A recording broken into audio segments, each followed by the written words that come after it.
Hello everyone and welcome back to my channel. Today I have an exciting new video for you. I am in conversation with Tiffany Tan of Apple Cheeks. She is an incredible illustrator who I have the privilege of doing a collaborative charm collection with. I got to know her while we were working on her illustrations and my designs to create this project, and I thought it'd be really fun to share her story with you guys about her journey as a woman in business, as an illustrator, and as someone who has grown an incredible following of fans all over the world on the internet. Today we're going to be talking about that journey, and hopefully you can get some inspiration and new knowledge on how you can grow in your own life as well. Let's get started with the interview. Awesome, so we have Tiffany with us. Thank you so much for joining us on our channel and for sharing your story with us as an artist, as a business owner, as a female founder. I think that's a really powerful story that I'm super excited to share with everyone today. So just to get started, I kind of wanted to ask, at what point did you realize that you wanted to be an artist? So the point where I realized I wanted to be an artist was probably in, I want to say like 3rd or 4th grade. It was really young. I had this best friend and she was extremely talented at drawing. And for her age, she, to me, was like a master at arts. And she always went to like art classes and all that.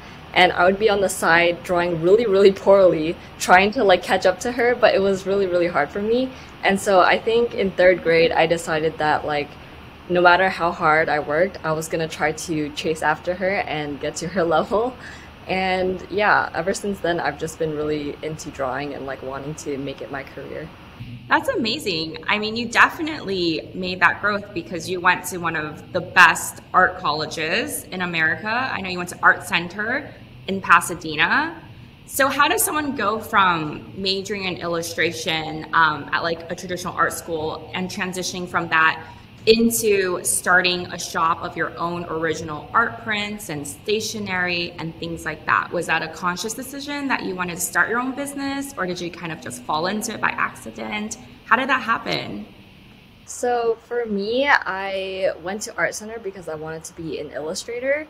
And in Art Center, we're trained mostly to do, I guess, like client work or reach out to clients, more editorial work that includes like, I guess, newspaper illustration or magazine illustrations, or it could be more like packaging design. In general, it was more like client-based work that we were trying to get into that field more so. And then I think when I started working full-time, I was just kind of doing like some fun things on the side.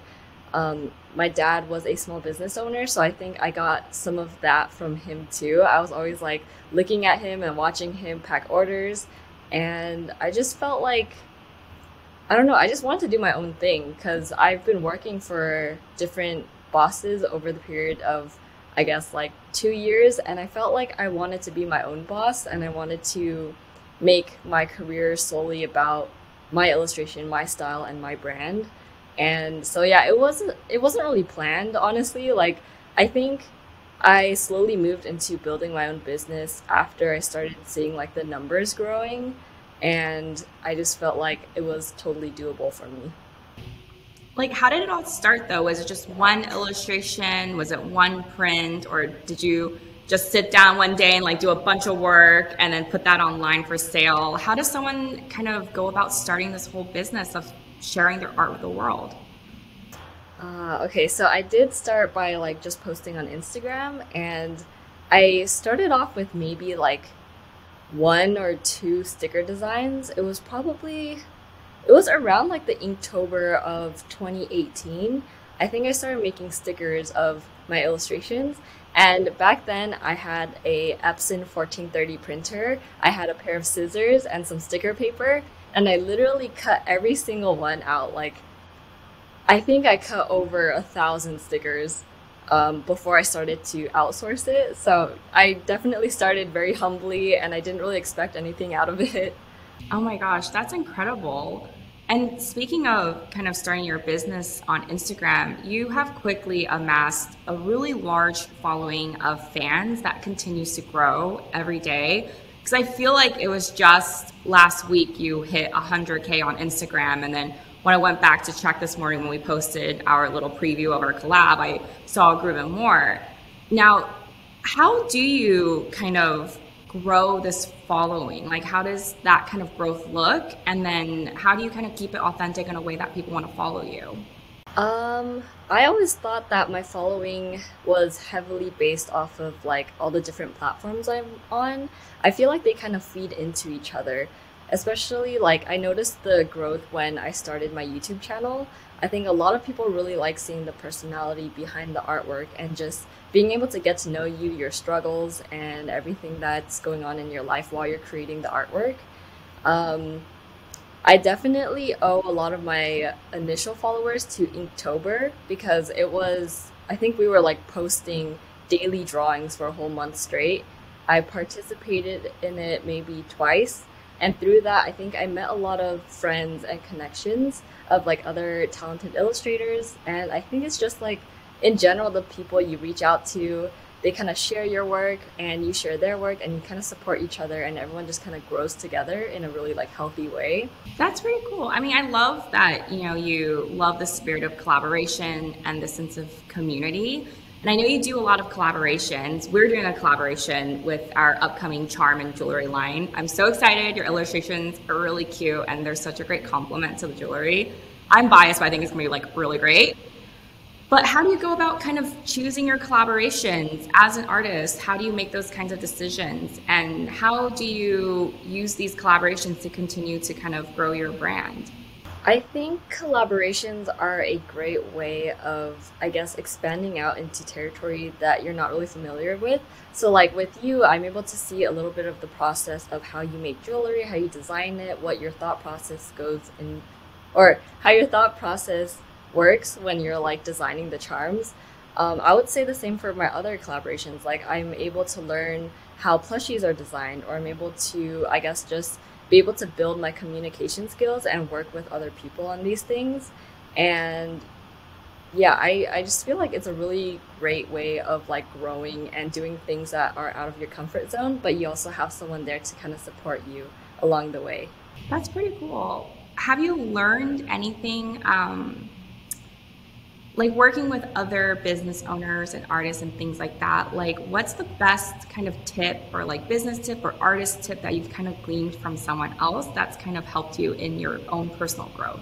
So I've been hearing this from a lot of people because in my 20 when I was like 22, so when I turned 22, I think a lot of people around me started being more business oriented. I started meeting a lot of like older people. Like I think I owe this to my previous bosses and just like the people I'm meeting now. But they always tell me that like the worst case scenario is like something doesn't work out, you just move on and do something else. Like I think in your 20s, it's like the best time to experiment, to do things that are out of your comfort zone because you don't really have anything to lose. Like you're so young and it's all about experimenting and just being confident in yourself. Do you have an example you can share with us of how that happened in your own personal business? This isn't really like directly related to my personal business, but the biggest like change in my life was around like a year and a half to 2 years ago when I decided to uproot my very sheltered life back in the 626 area and move to Vegas for a job. I remember back then, like, no one was on my side. Like, no one wanted me to move here. They thought I was like this small little girl. I was incapable of doing big things. And I think with the minimal support that I got from like 2 or 3 people that wanted me to move, I just kind of had to like trust my gut, you know? Like at the time I was like being bombarded with no's and my gut said yes. So I decided to just move out here. And I think that really shaped my mindset of business. Like going back to the whole thing of like being brave and just doing it, especially at my age. So that's incredible. I think that's really powerful. And that's such a testament to how, you know, to be able to grow and in order to be able to enjoy success, you have to take chances. And growth comes with risk, but it also comes with a lot of benefits and possibilities. Then as someone who kind of had to go through so much in their career and who has seen so much growth and change in their life, do you have any advice for either young artists or young business owners or people who just want to start a brand, start a business? What word of wisdom would you share with these people? Ooh, that's a hard one. Let me Hitting you think. with the tough questions. Um, I would say to not listen to anyone else but yourself. Because I think as a business owner, you have to make the tough decisions and you have to be the one in control of everything. And you can't always be like listening to someone else's opinion and letting that affect your decisions, the way you're growing. Um, yeah, that would be my suggestion. Yeah, and speaking of kind of making tough decisions, I watched your most recent vlog and you talked about how you're transitioning off of Etsy, a platform that you had been on for a very long time, and starting your own website, which listening to your talk and also as someone who runs a website, an e-commerce store, I know the amount of work that goes into that. How did you come about kind of making that decision? And then where did the confidence come from to take that leap? So I've actually been wanting to move off of Etsy for a few months now, maybe like half a year, but I think I was just always too scared taking that next step. So I thought that Etsy was kind of taking too many fees, which I think is fine if you're able to utilize everything that Etsy provides for you, like the marketplace and everything like that. But for me, I felt like a lot of my marketing was coming from my own hard work and all my efforts. And I definitely wanted a space where I can brand myself wholeheartedly without like the ugly Etsy logo on the top. Like, I just wanted it to be like my thing and make that work. What made me finally like take that jump to the next step was one of my friends. I actually had a lot of anxiety about this because in my brain it's not like a singular goal that I have to achieve, but like once I think of one thing, I break it down into a million things that I feel like I have to do at this moment.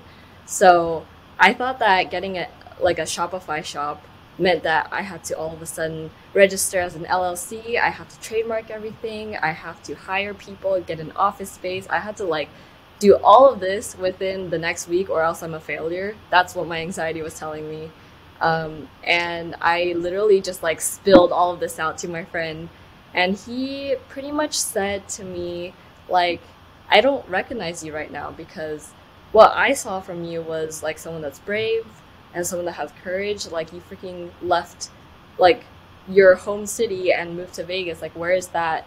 Where's that Tiffany? And I think like after he said that, it just kind of like clicked in my mind, like, I can totally do this. Like, I just have to break it down, take it step by step, and just figure it out at my own pace. So I always tell people if it's meant to happen, it'll happen, and everything happens at your own time. There's no like proper timeline for someone's business. Everyone's kind of journey looks different. And as someone who kind of juggles a lot because you are a personality online, you have a YouTube channel, you have your Patreon, you have your online shop, then you have to also do the physical work of illustrating and printing and packing. Like, how do you manage your time? Like, how do you kind of handle all of your projects and stay organized and not kind of lose your mind on your way to the post office? It's definitely hard. It's taken me, I guess, like a year or more to actually cement into my head that I can't juggle all these things at once. Um, I used to take on like I would say like three clients, and on the side of that, I would have my Etsy store. I would have a shop update every month. I would be packing my own orders. I would be filming YouTube videos every week. It was like very overwhelming. And I think over time, I had to kind of cut back on that a little bit and think about like the more important things that mean more to me and choose those over, let's say, like a client work that I'm working with, like this big company that doesn't even care who I am. I'm just doing it for like compensation because I feel like at that moment I need it. But I think being able to cut back on certain things and just making a lot of to-do lists helps a lot for me. I'm like constantly making lists. I have calendars, like all these tools that are made for us to, I guess, streamline our productivity. I would just utilize all of those tools. I think that's super cool. And I have to say, like, as a business owner, I am really impressed at how well you juggle like running your business with also the marketing, because you do all of that by yourself.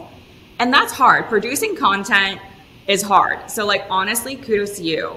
You know, even I myself personally am curious to hear like how do you continue to keep your marketing consistent and authentic at the same time?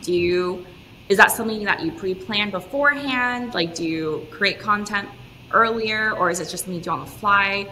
Or honestly, does it just come naturally to you and you're just like really great at kind of filming stuff and going with it? So for Instagram, I used to post, I would say like every other day. I would do it for years on end. Even before I had any followers, like 500 followers, I was still posting every other day.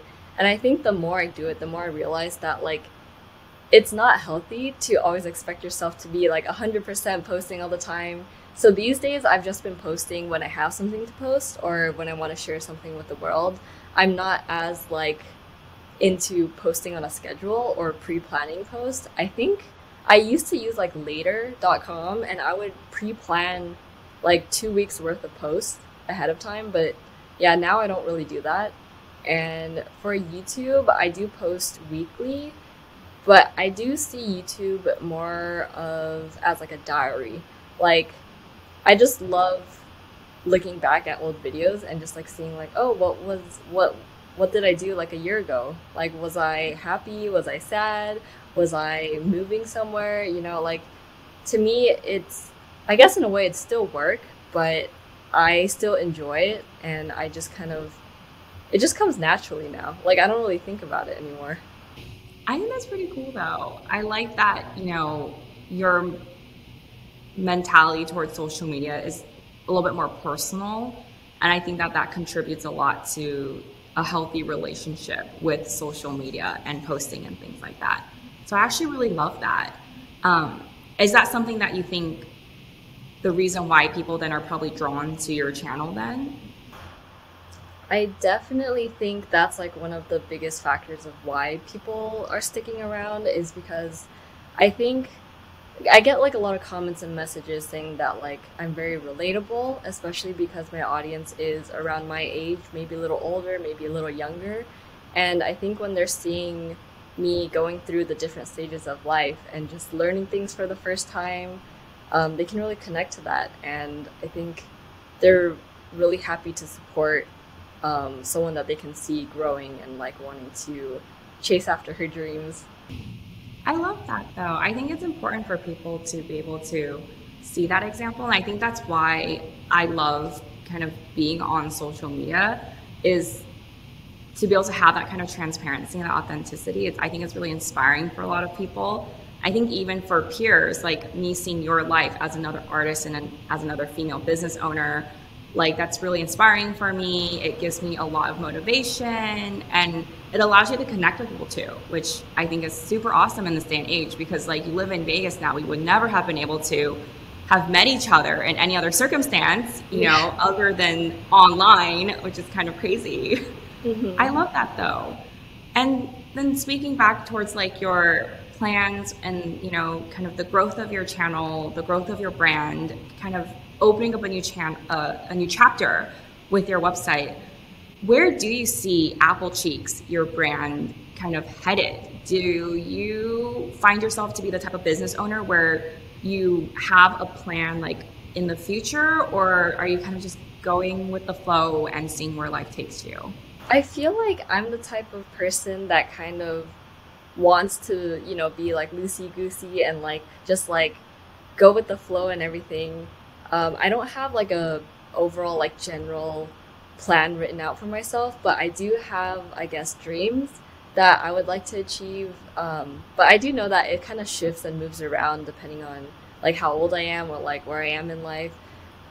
Before the pandemic, I really wanted to take my business and become fully just like remote working, where I can travel the world and still create like art content on the go.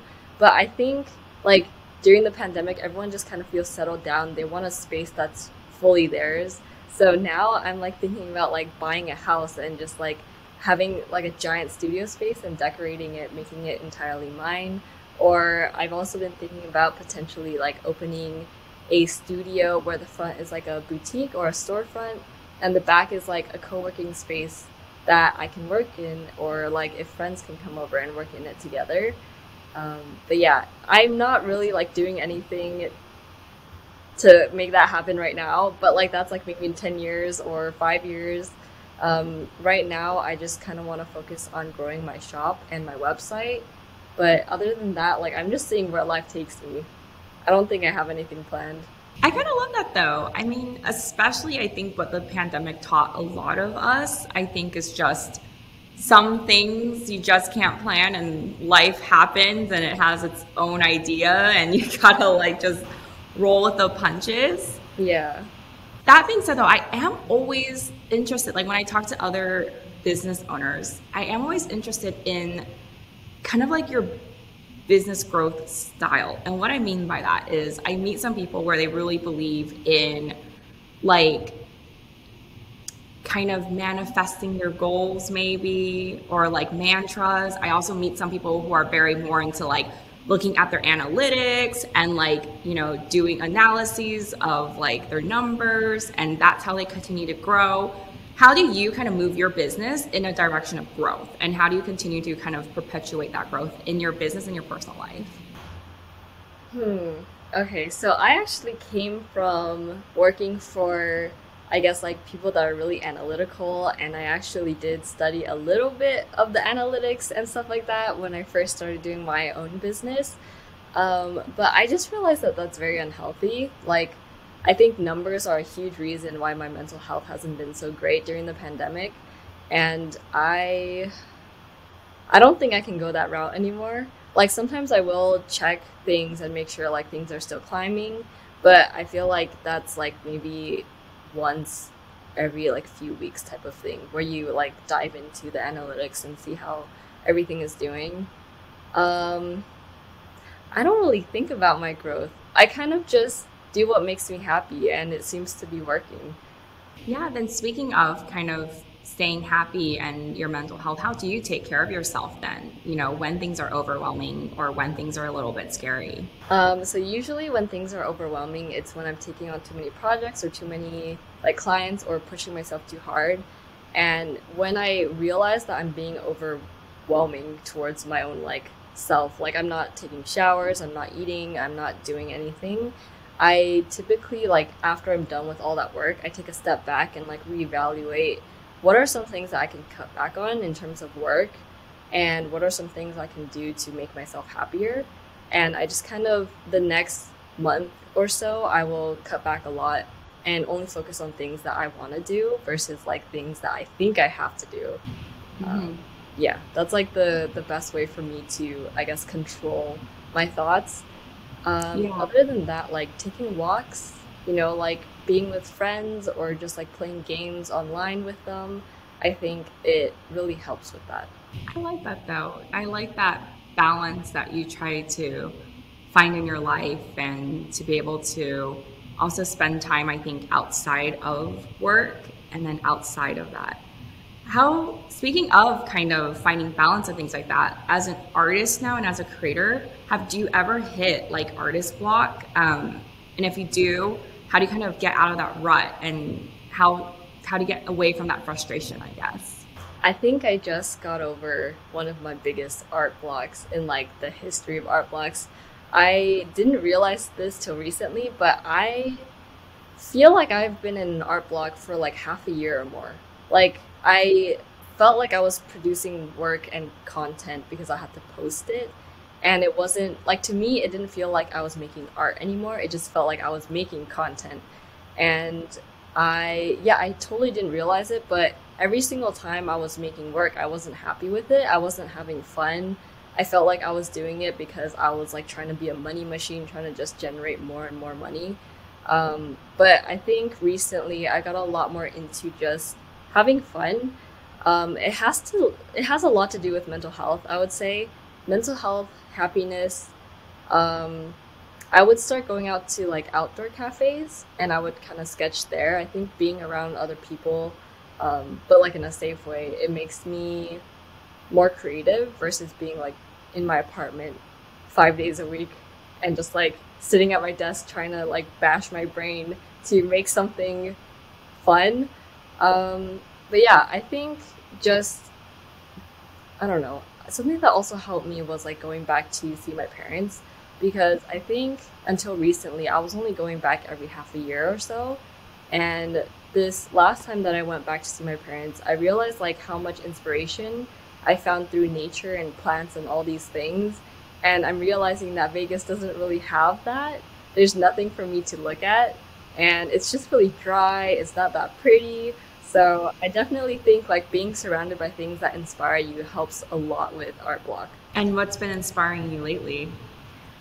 Just like my mom's plants. Like she literally has like tins that she saves from like cookies or like little boxes from like oats. And she'll Oh, just cut totally. it I know out. what you're talking about. Yeah. It's just really cute. And I think like just like the little knickknacks back at home just really inspire me to want to sketch them and draw them and just like study their colors. I love that. Actually, I noticed that a lot of your kind of illustrations, you give life to like animals or inanimate objects. You know, you give these items that people will typically like maybe not notice, and you give them a life and a personality. Like, how did you come about developing that style? And is it just something maybe in your personality that you like those kinds of things? Or like, how does that kind of come about? Because I always love hearing this creation story from artists and designers because everyone has their own voice, their own style, and it's really cool to see how that develops. So I was really inspired by a lot of artists when I first started out, and I think it was like a huge trend back then to put faces on inanimate objects. And I just thought it was like really cute, and it kind of gave that object a personality, which is something I really liked, and it just kind of carried through my artwork. I have been like experimenting with like different noses or different mouths, and I just love how cute it looks. It's really funny though because like when I was younger, my work was very grungy, and Oh, I would say cool. it's like very edgy. I was trying to be one of those edgy artists because everyone kept saying like, "Oh my God, you're so small, you're so cute," and I was just like really mad at everyone, and I'm like, "I am not cute. I'm gonna draw the edgiest things you've ever seen." And yeah, so it's like a very weird.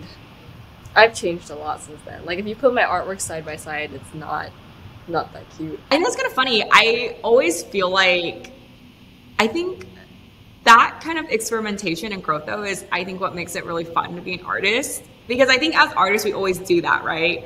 We like go home to your parents and you like pull out that sketchbook underneath the bed and you like open your like, oh, like that's what was happening. Yeah. But I think that's kind of cool though. But it was really interesting because you talked about a little bit about how like the artistic community was kind of doing this trend of like putting faces on inanimate objects. And I know that's a conversation that happens a lot within fashion is this debate between copying and like inspiration. And I'm not saying that you're copying anyone, but as an artist though, how do you navigate trends? Because I know that even for me in fashion, certain things are trending, right? So you're going to see the same color, the same silhouette, the same themes. How do you kind of navigate that as an artist? How do you make sure that it's your own voice in there? And maybe other artists can get some advice from you on that. Okay, so yeah, there is like a huge thing with I guess copying in the art world just because it's like a really big gray area. Like no one really knows like when they look at two things like is it copying or is it Yeah. inspired or how do they navigate that type of space? I feel like it's the same with fashion. Like we get inspired by maybe like color palette, themes, and all of that. So like maybe the theme is putting faces on like cute objects. But I do think that people have a good separation of their own styles, but just using the same theme. I don't really see too many people, I guess, having the same style because your style is kind of based off of like your experience with drawing and like how you grew to where you are. It kind of shows your personality in it. So I would like to say like when when I compare my style with, let's say, like Lee Alexin, my style is very, I guess, crisp. Like the lines are very clean because I would say that I'm kind of a neat freak, right? Like I'm very into organizing. I'm very clean cut. My hair is usually not like frizzy. It's like flat unless I don't brush it. Um, but I would say like Lee Alexin is very like sketchbook based. Like it's very organic. It's very natural. And that's kind of what makes her unique from other people. Like she also sometimes will do maybe like an orange with a face on it, but the way she does it is very different. Like by the way she shades, maybe it's like a hard shadow instead of a soft shadow, or it's by like, I guess in the end of the day, it's like the mark making um, Mhm. of the illustration that like puts two people apart. Thinking about, growth in the future and possibly expanding the shop and the space and things like that, do you think you'll ever reach a point where you'll have to hire someone to help you, even with your online business? I definitely want to in the future. I would probably hire maybe like someone to help me pack orders or someone to handle, I guess, like replying to emails and stuff like that, just because those are the things that stress me out the most and actually damage my mental health a lot. Social media can be really brutal sometimes, and I just kind of want someone that's like detached from me to answer these for me because when they read comments like that, they probably wouldn't feel as hurt from it versus like if I'm going and replying to every single comment. But yeah, I would want someone to do those two things for me. And that's something that frustrates me a lot as someone who is kind of the face of my brand is I think sometimes we'll forget that behind the work, we're real people, with real lives, real feelings, concerns, and things like that. And sometimes I feel like, well, they just leave these comments or, feedback and it kind of dehumanizes us in a way. Yeah. How do you kind of handle that? Like, do you have a personal policy? Is it just do you ignore the negativity, or are you someone who believes in responding to it, or do you do like a 50-50? How does that work for you? So the inner people pleaser that I am, I always have the urge to reply to everyone, even like the hate comments or hate emails that I get. But I think now I'm at this spot where I take a step back and I ask my friends, like I send it to them and I say like this is really bothering me. What do you think I should do? Because I want someone else's point of view, someone that's not feeling all the emotions to tell me like what's the right step that I have to take right now. And almost always everyone just says like ignore it. Like there's no use in fighting back because the person will just come back with more to say and you'll probably never get anywhere.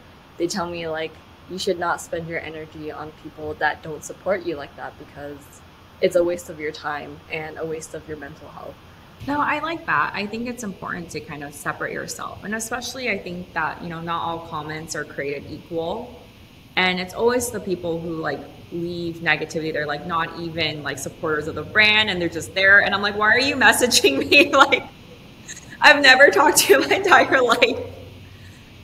But I love that you have a really great support system in your life because I think throughout our conversation, it's been brought up a lot that you have, friends and family to lean on. And I think that's really important. I think, it can be tough running a business. And I think, especially as a female business owner and also as a minority, have you felt that has been anything that has impacted you at all, I think? I feel like there are certain things that impact me for being like a Taiwanese American female. Definitely like more from, I guess, family in a way, because I think as like a woman, especially an Asian woman, we're always taught to like play it safe, to not disturb anyone, to be, I guess, respectful. And I think being on the internet, you can't really be all of those things, or you can. But if you want to, I guess, inspire women to like speak up or to do what they were always told not to do, it's really hard to not disrupt the space a little bit. I'm still trying to navigate that. I feel like I sometimes will say certain things that's like I'm trying to be empowering and trying to like inspire people, and then I'll get like one hate comment or something and I'll just be like I don't want to do this anymore, and then I'll shell up for like the next two videos. But I'm trying to like not let that get to me because I know the bigger picture, like inspiring women to do and chase things that they thought they couldn't do is more important to me in the end. I do tell people that, like, I think personal growth, it is a process. You know, it's like a muscle. You have to like work on it. Because I completely relate to that. Because, you know, I'm also like Asian American. I'm also a woman business owner. And, you know, you grow up with certain expectations. And then on one end, they want you to be successful. But then they don't want you to like, you know, ruffle any feathers. But you can't really do both at the same time, you know? Then as someone who's kind of still in that process, but kind of walking through that journey a little bit further than most people, like what would you tell to like, you know, someone watching this who is maybe going through that kind of struggle of speaking up? I would just say to focus on what you are trying to convey to the audience, what you want people to feel inspired by. Um, like it's really easy to get caught up on negativity and just things that shouldn't really matter. Um, but yeah, just focus on the main goal and it should be good. Also, like take time away from social media because it can be very toxic and it can kind of make you feel incapable and you know, I think just take time off social media. I like that you detach yourself from that. Even as someone who like relies on social media, you know, for her livelihood, like I think that's great that you have that maturity and that sense to separate it. And I think that's really great. Like, I really appreciate you taking the time to do this interview with us and sharing that story because I think that this in and of itself is a really great message and example to lots of people of all ages, you know, whether you're just a fan or a business owner or if you just are a person navigating life. I think you're such a great example of like humility and growth and drive and just everything. And I'm only saying this also because I've worked with you personally. So it's such a treat to be able to know you and talk to you. Well, I really, really appreciate you taking the time to come out and talk to us and to share your story with us. And we'll make sure to drop all of your information down below. So everyone, please make sure to check out Tiffany Tan and her art on Apple Cheeks. But yeah, thank you. Thank you.